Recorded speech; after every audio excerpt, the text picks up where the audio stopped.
병세가 호전되는 걸로 보였던 선조가 돌연 사망하고 만 겁니다. 그때 약밥이 그 나왔구나. 약밥. 자, 우리가 처음에 접한 그 상황이죠. 연료실 기술에 적혀 있는 내용인데요. 어느 정도 기력을 찾고 점심에 약밥까지 잘 먹은 선조의 급사. 이야, 이게 그러니까 선조의 죽음을 두고 무수한 뒷말이 흘러 나왔다 안 나왔다. 나오죠. 그렇죠. 타이밍이. 상황이. 그렇죠. 그렇다면 그때 의심의 눈초리를 받은 사람은 누구였을까요? 이제 이해가 됩니다. 오늘의 주인공 김계시. 김계시. 그래서 바로 그렇게 받았구나 의심을. 그렇죠. 그런데요. 김계시가 올린 그 약밥의 출처를 두고도요. 말들이 많았습니다. 기록에 의하면요. 선조가 먹은 약밥은요. 동궁에서 준비한 거라고 합니다. 오. 동궁. 동궁. 동궁은 세자가 세자가 있는. 그렇죠.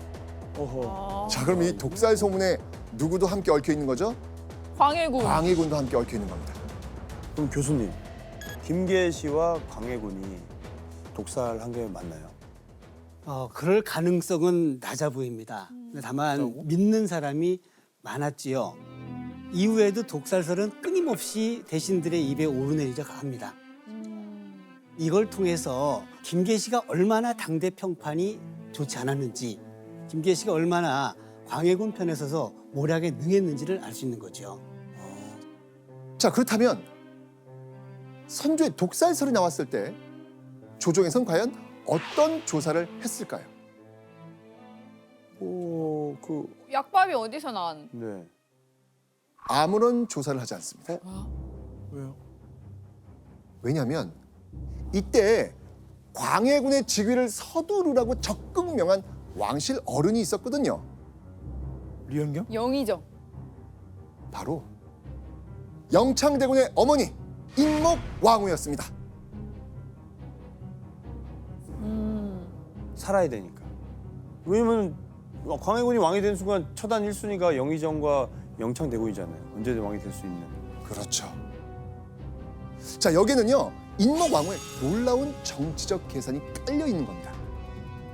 선조가 죽은 상황에서 자신의 아들 영창대군이 세자가 될 가능성은 전혀 없었습니다.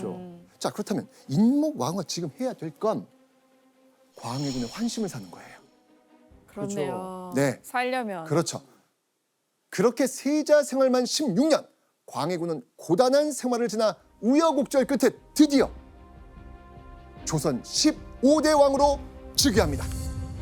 그런 광해군을 지켜보며 웃고 있었던 사람, 상궁 김계시였습니다. 대단하네요. 김계시는 진짜 뭐. 김계시는요, 왕이 된 광해군을 최측근에서 모시는 상궁이 됩니다. 선조를 독살했다는 의심의 눈초리도 받았고요. 선왕의 총애를 받았으면서도 출궁하지 않고 새 왕을 모신다는 비난도 있었습니다. 하지만 김계시, 그런 비난들 신경 썼을까요? 아이, 절대 신경 안 썼을 거야. 아랑곳하지 않습니다. 광해군이 왕이 된 이후요, 김계시는 광해군과 더 가까워지게 됩니다. 광해군의 마음을 완전히 사로잡았거든요. 자, 여러분들 우리가 지금까지 역사 여행 쭉 하면서 보통 궁녀들이 어떤 걸로 임금을 사로잡았죠? 미모. 그렇죠. 미모로. 예쁜 거. 그렇죠, 맞습니다. 우리의 김계시도 외모에 대한 기록이 있습니다. 오, 있어요? 오, 궁금해요. 아, 걔 궁금합니다. 궁금했어요. 광해군의 그 총애를 받았으니까요. 저 손조의 총애도 받았었으니까. 그렇죠. 어깨. 아무래도 자, 그 기록 한번 보시죠. 나이가 차서도 용모가 피지 않았다.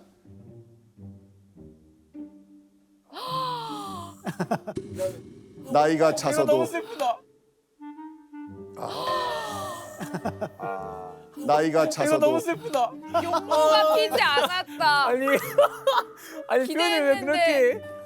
나이가 차서도 용모가 피지 이게 않았대. 어른의 고급스러운 단어로 욕하는 느낌인데. 그러니까 이게 와 이걸 쓰는 상황에 어떤 생각을 쓴 그러니까 거예요? 진짜 나이가 차서도 용모가 피지 않았다.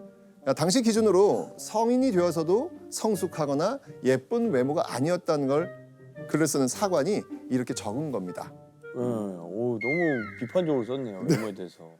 아니 그러면 도대체 김계시는 어떻게 광해군의 마음을 사로잡았을까? 보시죠.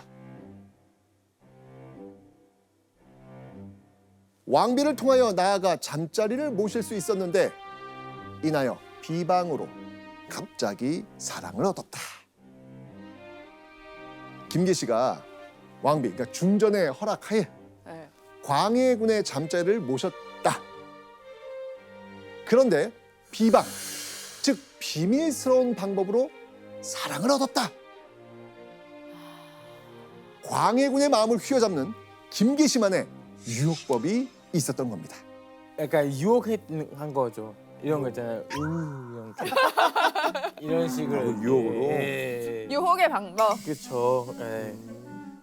근데요, 이 보통 상궁이라면 이렇게까지 왕과 은밀한 관계를 가는 경우는 거의 없습니다. 그러니까. 네, 그런데도 상궁 김계시는 중전이나 후궁보다 더 가까운 사이가 되었던 거예요. 광해군은요, 세자 시절부터 자신의 마음을 꿰뚫고 위해주는 김계시가 원하는 건 뭐든 해주고 싶었을 겁니다. 그런데 이때 김계시가 광해군에게 요구한 게 있었습니다. 자, 여기서 문제 나갑니다. 광해군이 왕이 된 이후요, 김계시가 요구한 것은 무엇이었을까요? 정답. 정답. 제가 김계시는 무조건 네. 개명해달라고 했을 거예요. 이제는 조금 국내도 오래 있었고 좀 내 지위나 나의 이름을 좀 개명을 해달라. 오답. 정답. 네. 후궁이 되고 싶다. 라고 했을 것 같아요. 오답. 정답. 뭐 산품 막 이런 것처럼 품 그런 거 좀 달라고 했을 것 같아요. 높게. 오답. 자, 이미 여러분들이 이야기한 그 오답 속에 엄청난 반전이 정답입니다.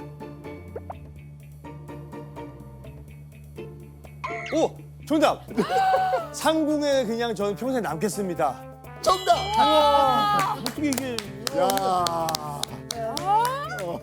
아니 이게 우리가 맞출 수 없는 게 상상할 수 없는. 그렇죠. 엄청난 반전인 거죠.